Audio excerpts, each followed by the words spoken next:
Why don't you come to Sturgis, Tom? We got a body bag waiting, tough guy. All right, so if you don't follow me regularly, you can click on the stitch below and you can go watch that video of mine from a few days ago.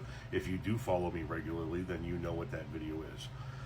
There was a gentleman who lives up in one of the Dakotas and told me to head up to Sturgis because he had a body bag waiting for me. I have an update on this particular incident for you guys. Yesterday, I had the opportunity to speak to an executive at his company. It's a steel company he works for, I should say. And that executive reached out to me and asked if I had a moment to speak to him on the phone. So we did. And he wanted to let me know that that gentleman who made the body bag comment was pulled in. He was talked to.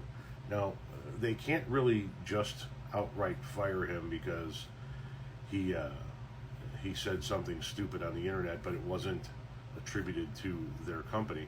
And I told the guy, I don't want you to fire him. I want you to let it be known to him how ignorant it is that he's making such comments while publicly advertising the fact that he works for your company. And then let him know how lucky he is that the only people that talk to him about this are his employers and not law enforcement. And the gentleman who I was speaking to said that they expressed all of that and more to him, told him that that was a stupid thing to say, a stupid thing to espouse online, especially while letting people know that he works for their company and that he needs to knock it the fuck off. That executive also told me that he wanted me to know that their company does not agree with that standpoint, and that that gentleman's tone, that gentleman's point of view is not reflective in the company's positions. And he was a rather polite gentleman to talk to. As a matter of fact, he said, I wanted to be the one to call you out of all of the different people who have seen these videos and are aware of it, because after looking at your videos, I think that you and I might have something in common. And he talked about the time he followed the Dead in the 80s and how he was just in Chicago for the last Dead and Company shows, and we kind of had a pleasant conversation back and forth very briefly. And he wanted us to know that the steel company that that gentleman works for does not stand for the same things that that gentleman stands for. So good on them.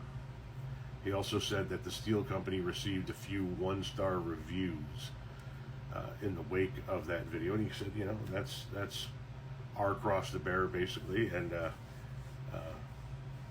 I'm telling you, or I'm asking you, he didn't ask this, I'm asking you to not leave one-star reviews on that company if you could, and just understand that it's got nothing to do with the company. But the company needed to be made aware that the gentleman was out there threatening people's lives while openly publicizing the fact that he was an employee of that company. And I think he's got the message now. He's been spoken to by his company.